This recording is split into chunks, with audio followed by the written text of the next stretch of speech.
Now, here we go. So yeah, thanks for the intro, Deirdre. So detoxifying, it's one of my favorite topics, and I'm really looking forward to delving into this because, as Deirdre said, I've dealt with migraine for a very long time. So tonight, what we're going to do, we're going to talk about, I'm going to talk about my story. We're going to talk about detox as an outline. We're going to talk about toxins and where they come from and what to do about toxins. And really, I believe that toxins and pollutants are the kind of the most untalked about link in migraine. We see a lot about all triggers and whatever, but the toxins and pollutants, I think, are really the missing link in where the rubber hits the road in trying to reduce our migraine burden. We're going to talk about juicing and fasting and some trendy things at the very, very end. We'll also talk about the detox pathways, and there'll be a Q&A at the end so we can ask questions. Okay, so now, oh, here we go. So my story, yeah. So first, a little bit about me. I was, as Deirdre said, diagnosed with, well, I have a long-term sufferer of migraine, and it got really, really bad around 2005, and my health went really downhill. I had constant chronic migraines, about 15 a month, and debilitating dizziness. So I was diagnosed with vertigo and vestibular migraine, and I had three young children, and it was very, very difficult. I got medication, which was wonderful, and medication is fabulous, and I still use it to this day. But I also knew that there were some other symptoms like brain fog and just feeling dizzy that medication couldn't deal with. And I decided to take my health into my own hands on that side of things and to explore what the power of nutrition and diet and lifestyle could do. And so I saw many, many experts, and you'll see on the left there a collage of all the people I saw. I must have seen about 20, 30 people. And in the end, I discovered that nutrition and diet and lifestyle really reduced my migraine by about 97%. And today I'm a registered nutritionist and I'm helping other people to do the same. And so that's what one of the things actually on my journey was detoxification. And I found out that I am a poor detoxifier. I've got a SNP, which means a fault on my detox. And so I'll share some of that with you as we go through. And that's what I do for people that I work with. So when you work with me, we go back and we figure out why and what caused your migraine. We get back to the root cause. Okay, so why do we detox? So detox is what your body does to neutralize and transform and get rid of unwanted materials and toxins. And the whole neutralize and transform is the key here because we need to take those materials, and some of them are quite toxic, and transform them and then get rid of them. So detox, I know, is a controversial topic because a lot of people will say that our bodies can detox on their own. And that's certainly true because we're detoxing at the moment. So as we talk, Deirdre, you, me, everybody on the call, we are detoxing. But if you think that there's some cases where, let's say, we've got cirrhosis of the liver, or non-alcoholic fatty liver disease, which happens when you've got years of eating the standard American diet. And if we can cause those illnesses with our liver and our detox pathways, we can also, on the other hand, flip side, cause optimal health and really optimize them. So migraine, we see migraine, the rate of migraine is increasing in 721 million in 1990. And then, a few decades later, we've got 1.1 billion, and that's rising. And we've seen in studies and literature, there is a direct link between toxins and migraine.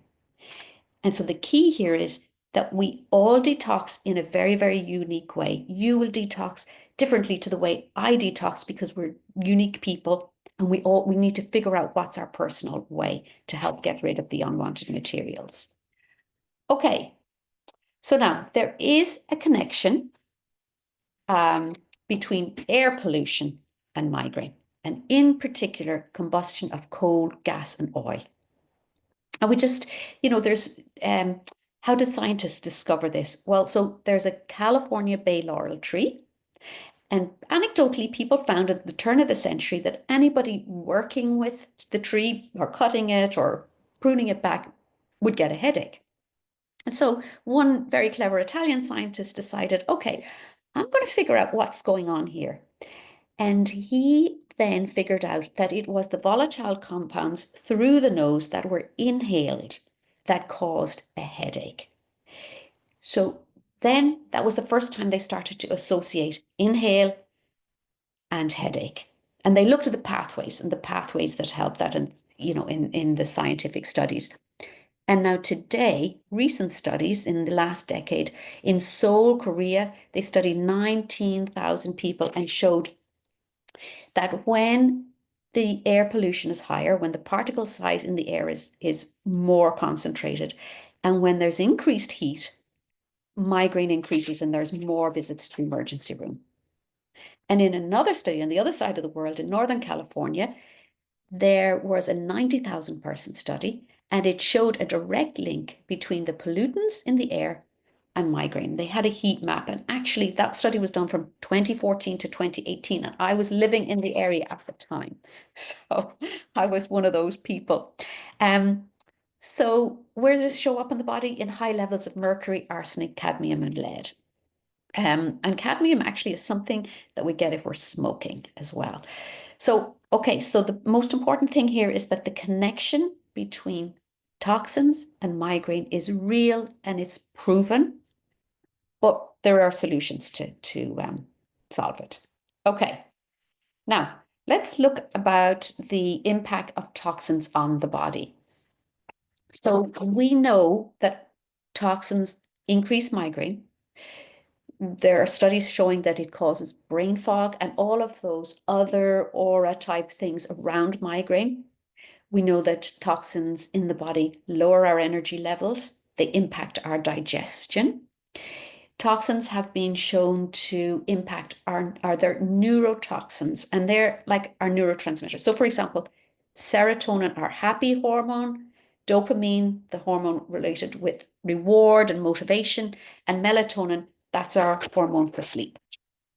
And it has been proven scientifically that compounds do cause these hormones to fluctuate. And so, of course, the other hormones that fluctuate are our monthly menstrual cycle hormones, and toxins directly impact that. And we're talking about, we'll go through what toxins are and so on. They lower our immunity, they impact our mood, and they're ones that we inhale, ingest, absorb into our bloodstream. They come into our bloodstream, and then they are stored in fat tissue around our body. And this is kind of means two things. One, they're also stored in animal fat tissue, and they're stored in our fat tissue so that if we try and lose weight, we can release toxins. And that's kind of a situation that we have to be careful of. Now, the migraine threshold over here on the right of the screen. So the toxins then that we are being exposed to, that's all filling up this bucket. And then we can get to a situation, and for everybody it's different, where we have a glass of wine or a bar of chocolate, or we've got even more toxins, and boom, this overflows. So increase the threshold. The trigger happens, and then our threshold is increased, and we get a migraine. So it's really important to balance our toxin load and to detoxify so we can lower our migraine threshold. Okay, so we're going to go on to the next section now. Where do toxins come from? And, this can be a little bit terrifying in a way. And I've spent many a sleepless night worrying about toxins. But you know what? There is light at the end of the tunnel. So don't worry, we will get to it. We don't need to throw everything out of our kitchens tonight. Okay, so I'm going to talk about two types of toxins, external ones and environmental ones. So external ones are the ones that we inhale or ingest, but we can't, or put on our skin, but we can't neutralize. And this is the key. We cannot neutralize them. Okay, so things like alcohol, tobacco, caffeine, and recreational drugs, we can neutralize a lot of these. But there's some additives and preservatives or colorings in food and beauty products like hair bleach and color and and tap water. Now, I'm not saying, I mean, I do color my hair, obviously, but I'm not saying we throw everything out, but we just have to be cognizant of our load, our toxic load.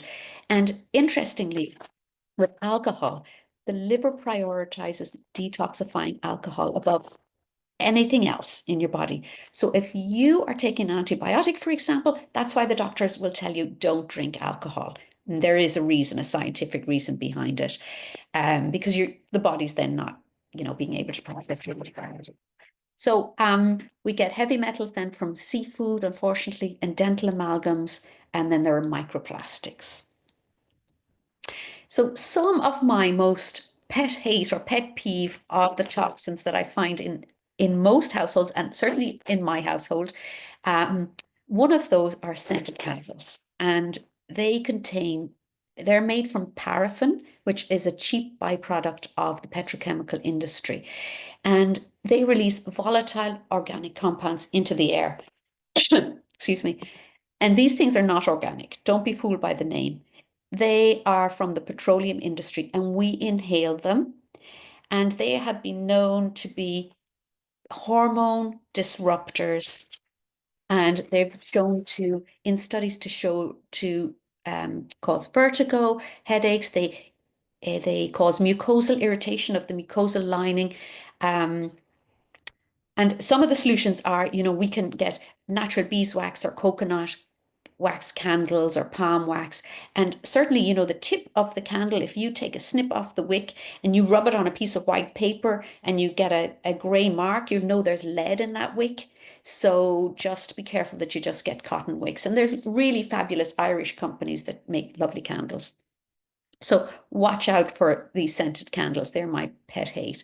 Um, Beauty products have phthalates and parabens. And these products help the industry because they're helping the manufacturers with the longevity and durability of the product and the flex. So they keep the products flexible and they keep them they keep them nice and binded together. They won't separate, and they're great for the industry, but they're not very, very good for us.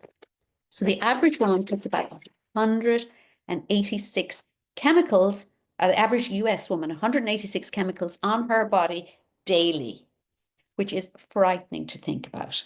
And even when you think about, yeah, so they're in our products. But we can do something, and I will tell you a little bit later. Shampoo has sodium lauryl sulfates. You want to just look out for that when you're buying your shampoo. It can kill some hair follicles.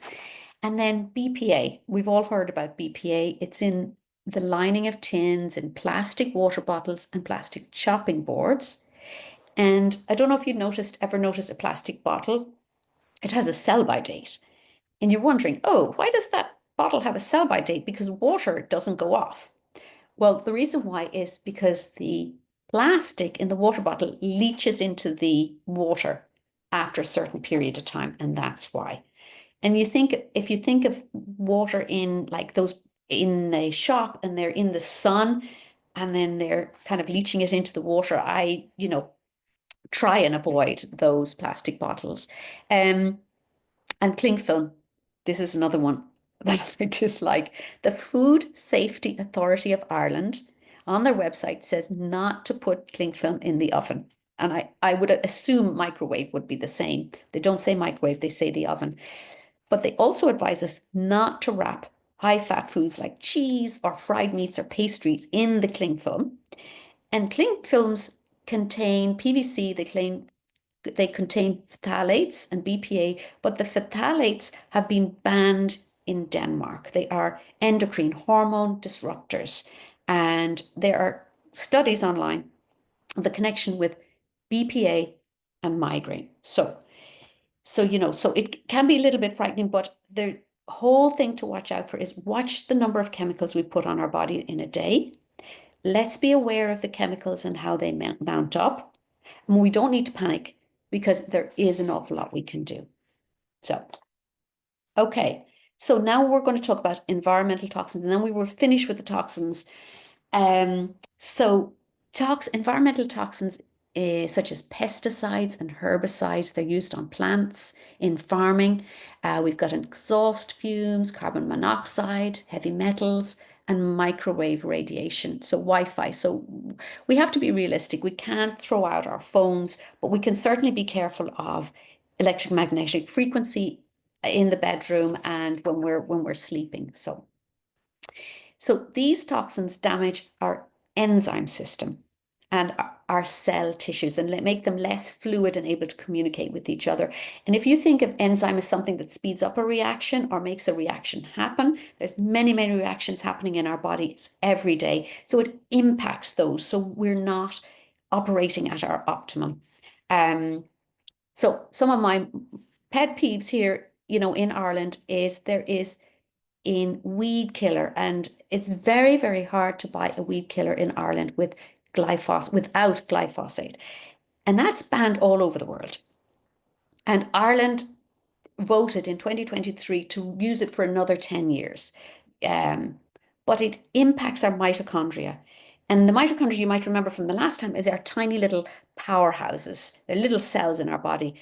And if you ever talk to a marathon runner, that's all they talk about. They just want to have more mitochondria because they want to run faster and longer. And we, migraineurs, have mitochondria all over the cells of our body and in particular in our brain.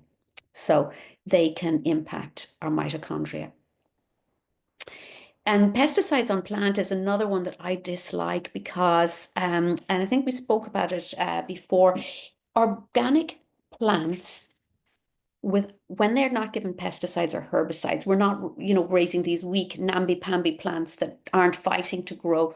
When the plant is challenged without the pesticide and it has to grow on its own, it pulls in all the resources and it creates these phytonutrients, meaning plant nutrients, that actually when we consume, then we get the advantage of those nutrients and they help us.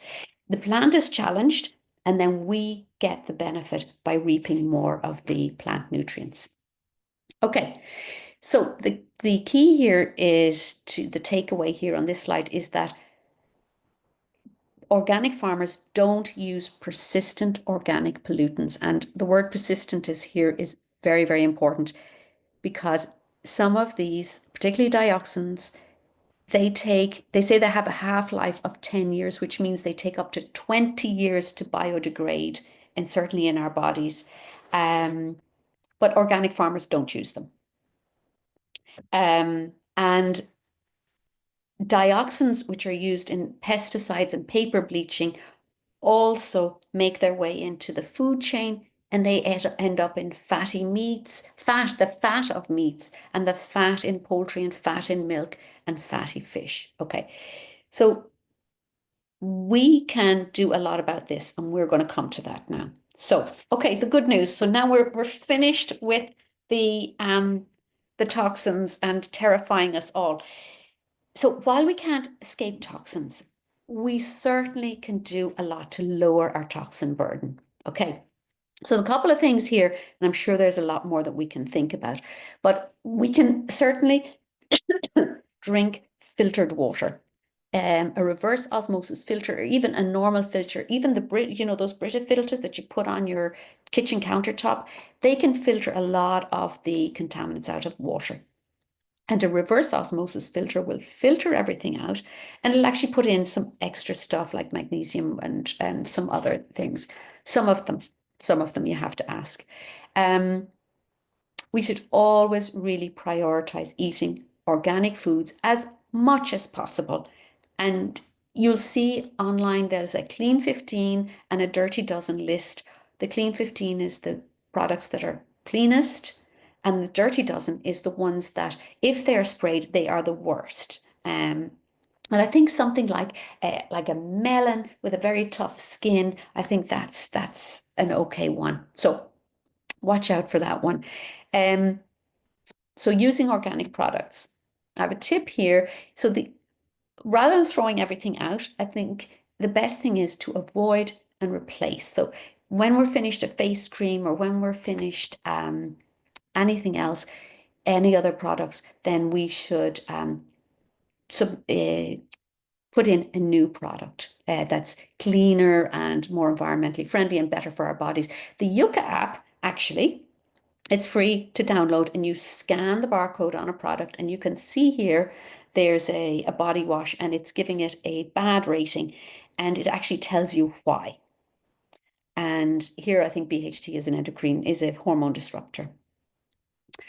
So also using glass bottles, of course, opening the windows, because it's been found that the volatile organic compounds inside our houses are 4 times higher than outside. So we should just open up all the windows, maybe in the morning, and then in the evening we can heat up. And of course, optimize healthy gut and maximize detox.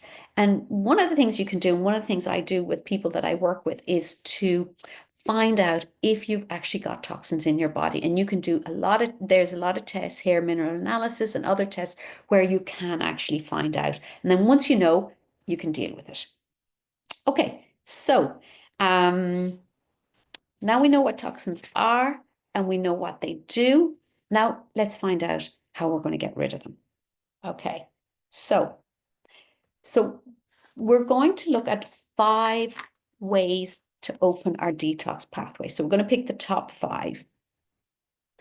And first on the list, probably no surprise, is the colon. Okay, so, I'm going to take you on a journey of the body and digestion. When we eat the food, we chew on it in our mouth, goes down into our stomach. Our stomach acid then degrades it, and it passes through into the small intestines, where we take out all the nutrients, and then it goes to the large intestines, where we take out a few more, but in general, that's the waste.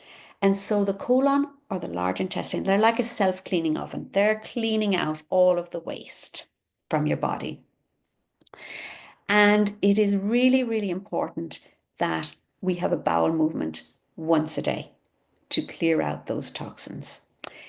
Because anything we ingest and we eat has to go through the stomach and down through the intestines to be transformed. And there's blood, it goes to the liver, also helps. It needs to be transformed, and we need to get rid of it. So having a bowel movement once a day is very, very important. If you are constipated, your body cannot remove the waste. And what happens then, if the stool sits in the colon, the toxins then recirculate in the body and they're not removed. Estrogen would be one of those ones. It's not a toxin, but it's one of the components in our body that we want to certainly remove estrogen if we have too much or too much. And if it's sitting in the colon, then it can recirculate. So how do we make sure that we have regular bowel movements? And you'll find us nutritionists, we love talking about this stuff because this is very, very important. We're looking at soluble and insoluble fiber. So soluble fiber dissolves in water and it transforms into a gel-like substance, and that's digested by our microbiome, by our gut bugs. And it's found in things like oats and legumes, in fruit and vegetable and seeds. And you'll see here avocados and chia seeds. And you'll notice if you ever put chia seeds into like a milk or something, that it gets very mucilaginous. And that's the thing. That's the one that it pulls the water into. So it'll pull water into the gut and, lower diarrhea, but pull the water in and make that stool more suitable for elimination. So and then we've got Brussels sprouts and other fruit and vegetables like that. Berries as well, berries. Insoluble fiber, on the other hand, as the name suggests, does not dissolve. It remains intact, and it's a bulking agent, and it goes through our digestive tract, and it's like a brush through our digestive tract. It also has a mild laxative effect. And the fiber is also helpful to the gut bugs because they digest the fiber. And, it's found in high fiber breads and cereals. We see here the brown rice, cauliflower in our cruciferous veg, and in potatoes. So, these are full of insoluble fiber. Now, some of the veg might have both soluble and insoluble fiber as well, but these are the ones that have the most. On the supplements form, if you do suffer from constipation, ginger is a really good for a prokinetic. It moves the bowel. Psyllium husk in capsule or powder. If you get a spoon of psyllium husk in a powder and mix it in water, it forms this gel-like substance. You can drink that. That's very helpful. Magnesium oxide or citrate. I know we talk about magnesium for migraine, and the magnesium we talk for migraine is the bisglycinate, but the oxide is the one that draws water in, so that will help you more with constipation and citrate. But magnesium is nature's sedative. It really is relaxing, so magnesium is going to help anyway. And then aloe vera is another one. The inner is like a mucus, is like a mucilaginous, and the outer part of the leaf has the laxative effect. So you can get those. But then another thing is to move, exercise and move regularly. So we're not saying a marathon or serious training, but we're just saying gently. Okay, so the key takeaway here is swap out any white bread, pasta, or rice for brown. Eat your beans, pulses, and veg, and try and have half your plate with vegetables. I mean, that's my always my goal. I don't always make it, but I do try. Okay, so we're on. Oh yes, fiber. Yes, when somebody says how much fiber should we eat? 25 grams of fiber for female, 30 for men. So what is 30? Then you say, okay, well, what is 30 grams of fiber? And so I've put here then the fiber that is in the most common foods. And I've taken this from the Michigan Children's Hospital online. So you'll get a sense. And the proportions here are, they say a medium portion, and that's usually like a handful is what a medium, or like, let's say 100 grams or so. So porridge, for example, has about 3 grams, and raspberry about 4 grams, wholemeal bread about 6 grams, seeds, if you put seeds on your yogurt, 3 grams. So they don't have, so you'll see a picture of it there, some ideal breakfast. Lunch then can be soup or a salad. Salad in general has about 3 grams across the board, bearing in mind all different types of salad. Stew is broken down. With lentil pasta, it would have about 6.6 grams, and a bean stew can have up to like a whopping 14 grams. Um, and then, your dinner or snacks. And I find snacks are the one place that most people could actually sneak in a bit more fiber. So nuts and seeds, like trail mix, would be 4 grams. Hummus, about 5 grams. And hummus is really delicious. And then apples and nuts, 3.8 grams. So you can get your fiber in there, and it's very, very important.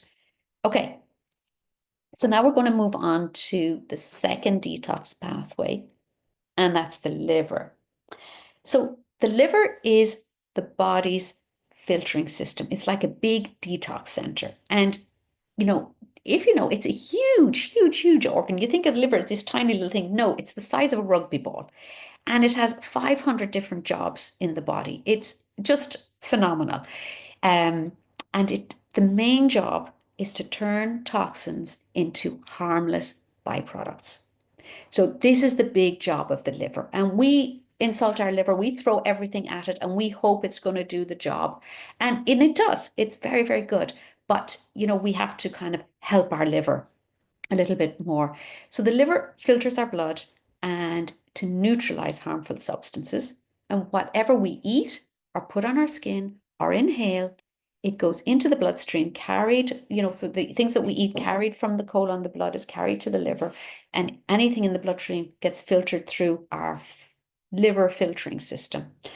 So signs of a sluggish liver. And I know certainly in my detox journey, I have a sluggish liver. I know that.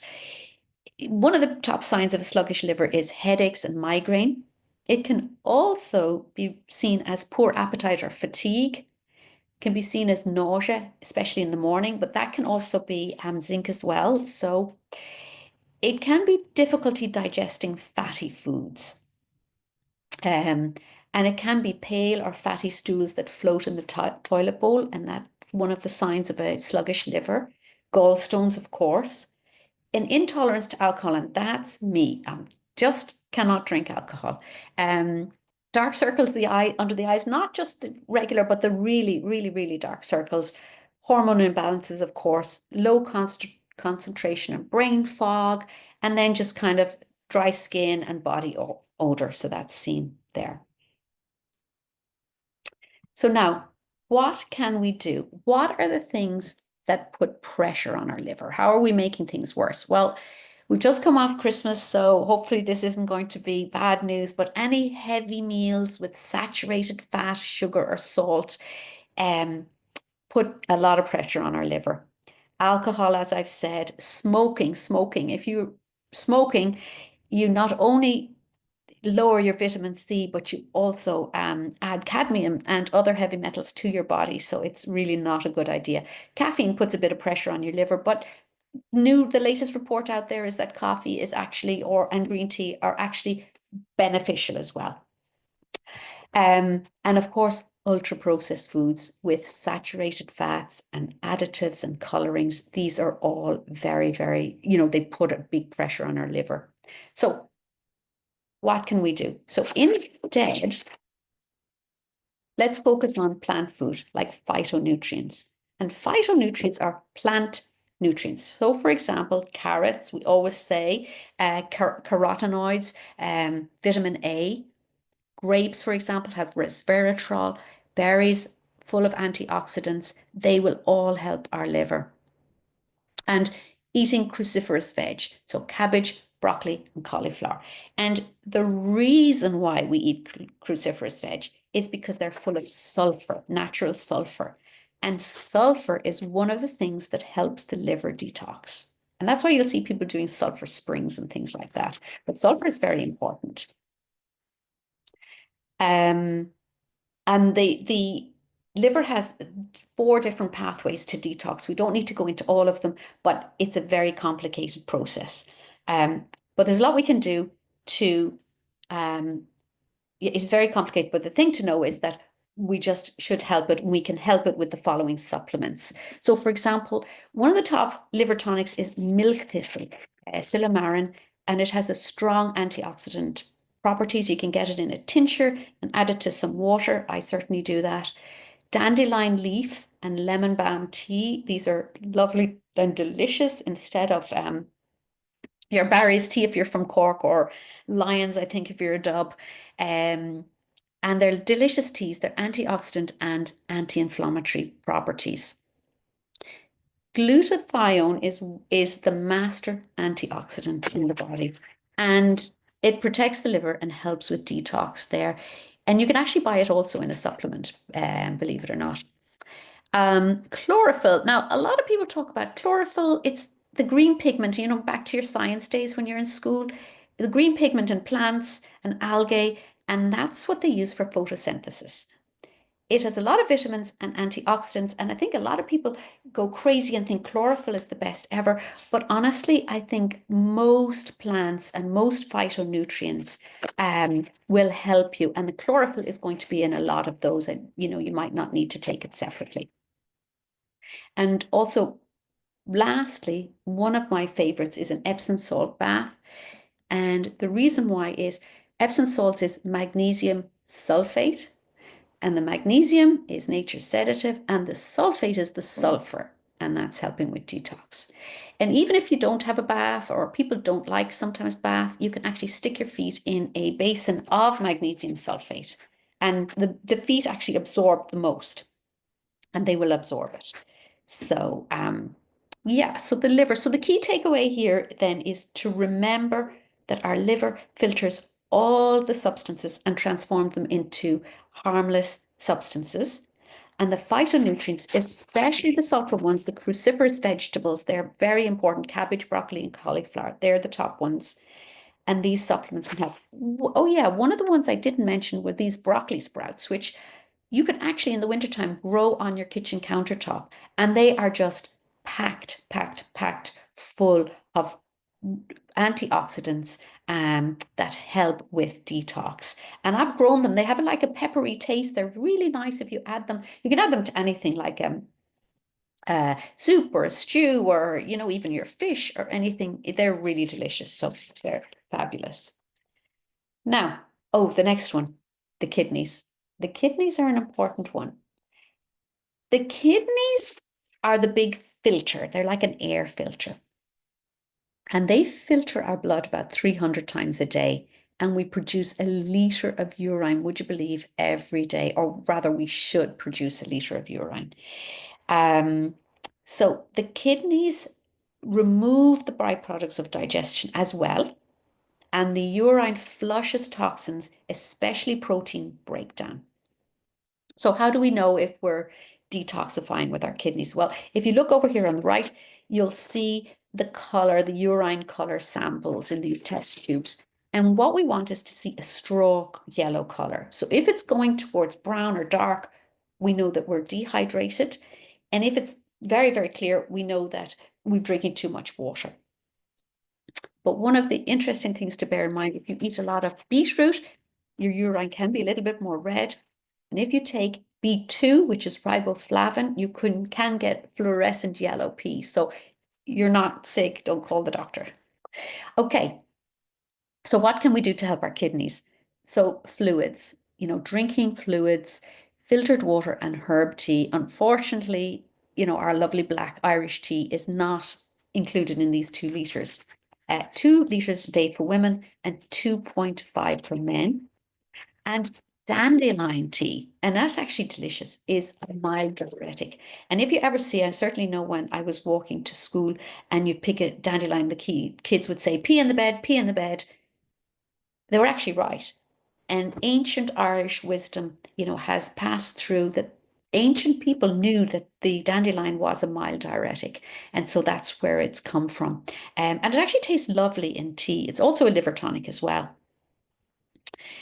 Um, Diets high in salt put pressure on the kidneys because the kidneys are trying to balance the salt. That's the reason why they balance the salt is for your heart and your cardiovascular. And one important thing, and I know this is a fad at the moment, high protein diets put more pressure on the kidneys, animal protein more so. And there is at the moment a push to get more protein, to get more and more and more protein in your diet. And I'm not sure that's a great thing. A sedentary person needs 0.8 grams of protein per kilogram of body weight. And that goes on a scale depending on how active you are, up to about 3 grams if you're an Olympic weightlifter. Okay. But we do get protein in our day, in our foods, in our breakfast, in our lunch. And adding extra protein can put a pressure on the kidneys. So we need to be careful of protein, not to just like now you'll see bars with protein and health drinks with protein. We just need to be careful we don't overdo it on the protein. I personally like fermented pea protein because it's absorbed much more readily and it's a veggie protein. It's not an animal protein. Whey and casein proteins, let's say whey and casein, they're made from dairy. So just bear that in mind. Okay.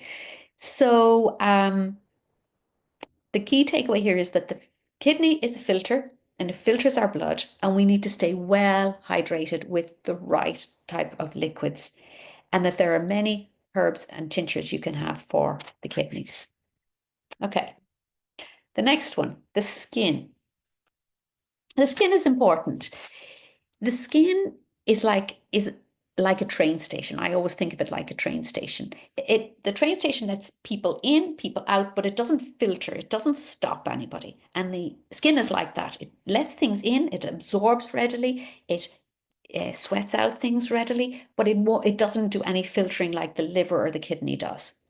So it's the largest organ and it can mirror our health. So if we have breakouts of eczema or acne, it's coming from the inside. So it's a good indication for us. And we sweat to cool down. So, and the skin pores open and toxins are excreted, and that's the way we detox with our skin. So sweating is really, really good. And now in Ireland, we're so lucky. No part of Ireland is more than 70 miles from the sea. We can get to the sea and we can get to some of these lovely saunas, swim saunas, or even in the city.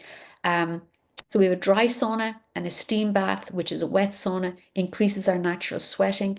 And sauna might be difficult for anybody with migraine. So you can also get a far infrared sauna blanket and you can put it on you, which is far less demanding and it has better results if you see online. And there's also these small pods with the far infrared. It's safer, but it depends on your own personal, whether you can do it or not. Um, and studies, there is a New Zealand study that has shown that doing regular sauna decreases the intensity of the migraine, not the frequency, but the intensity. And interestingly, sauna removes plastics and microplastics, which are stored just below the skin. And if you're ever in a sauna and you are sweating, you should wash off the toxins because if you leave them to dry in, then they're absorbed again and you're back to square one. So you just wash them off. I know people are, I do swim sauna in the sea and people are like, oh, well, we won't do the last dip. We're too cold. I'm like, okay, well, we have to clean off these toxins. So that's important.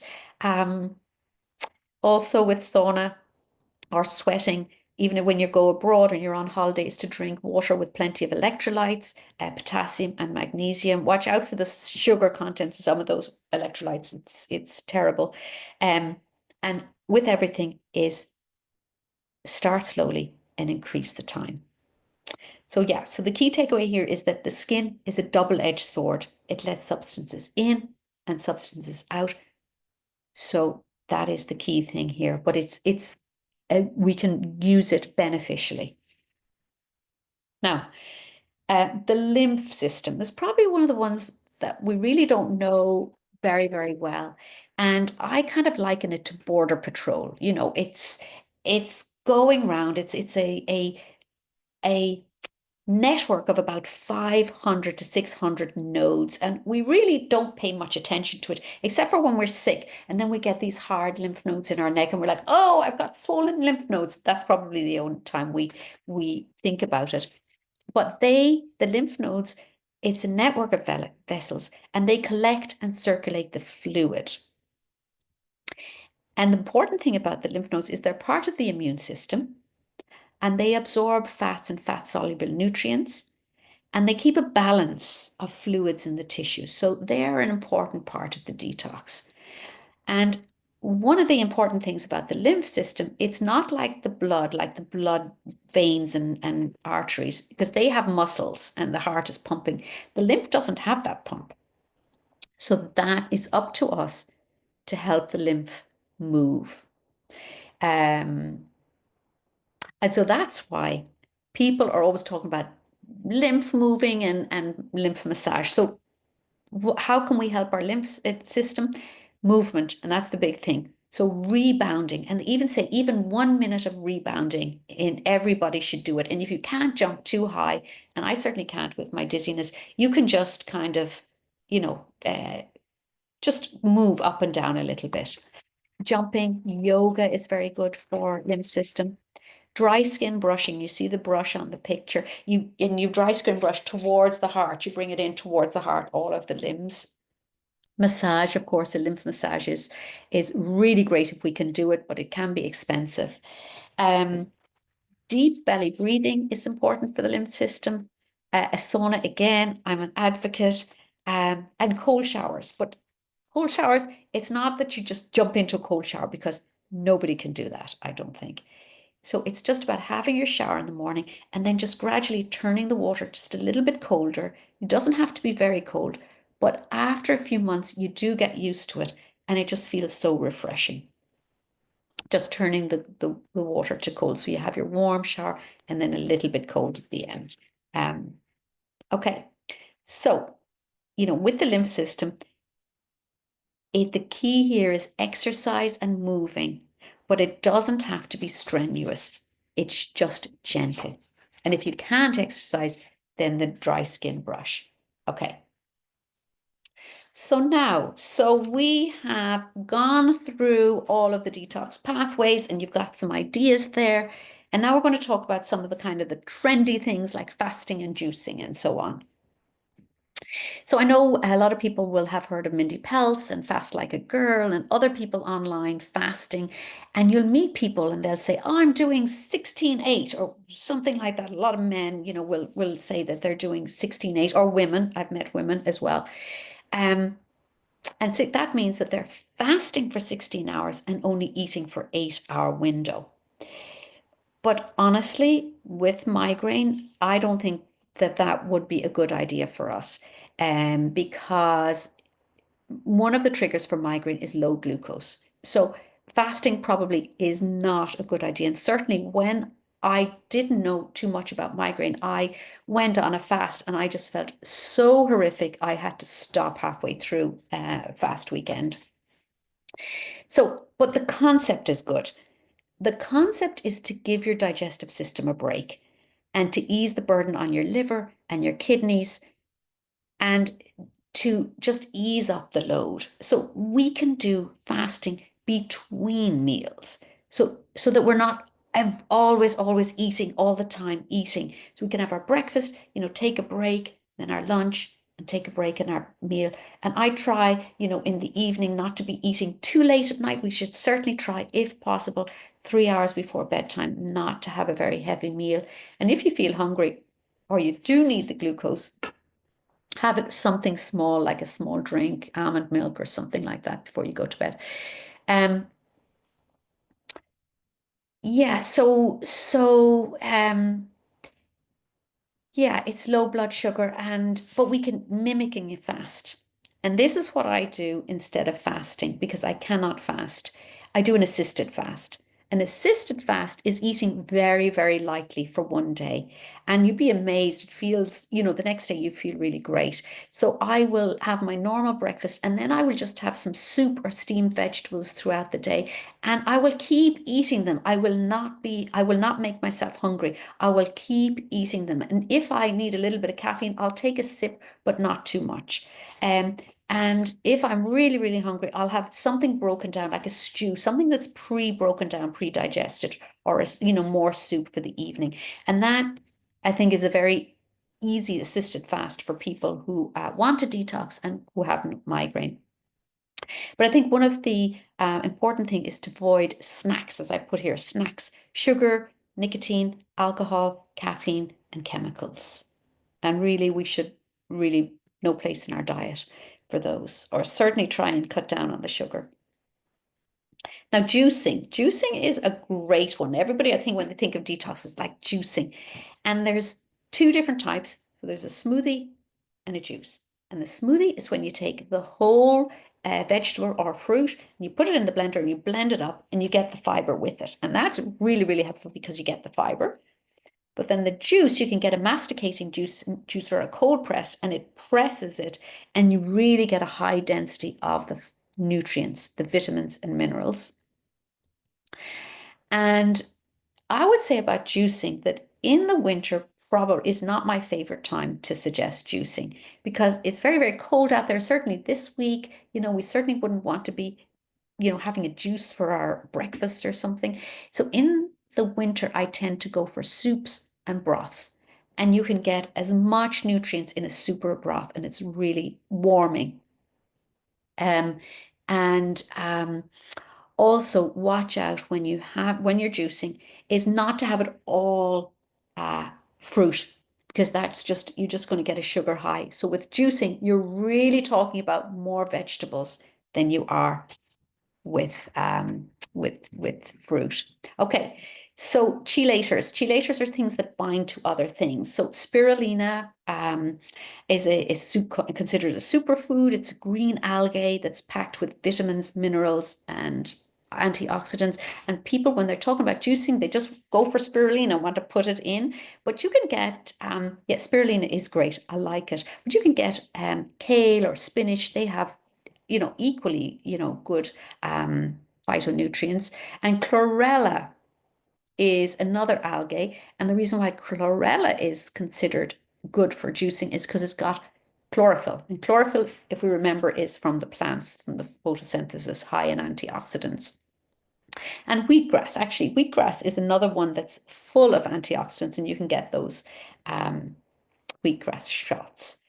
Okay, so I've just put in two recipes here, which you can see. This is a super. We should ask Deirdre, how are we going on time? Yeah, we've about 5 minutes left, Aoife. Oh, okay. We'll move through this very quickly, and I'll just sum up then. So summing up, avoid the toxins, gradually replace chemicals in your home, eat cleanly and read the labels, cut down on your sugar and your white foods and opt for brown. Have regular bowel movements when you can. Hydration is key and exercise, and watch out for a sluggish liver or any kind of a sluggishness in your kidneys or your skin.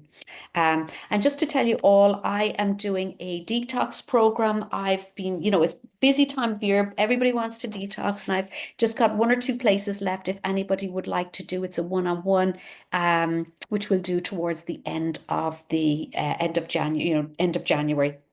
And if anybody ever wants help with their migraines, please reach out. I'm always here, and I can certainly brainstorm with you. Okay, the Q&A so that we get it in time. Thanks, Aoife. You wouldn't mind just putting up the two recipes just again Oh, while I sure. go through the questions, thanks. Because they can be really handy. Thanks a Mm-hmm. million. And do So you want the other one?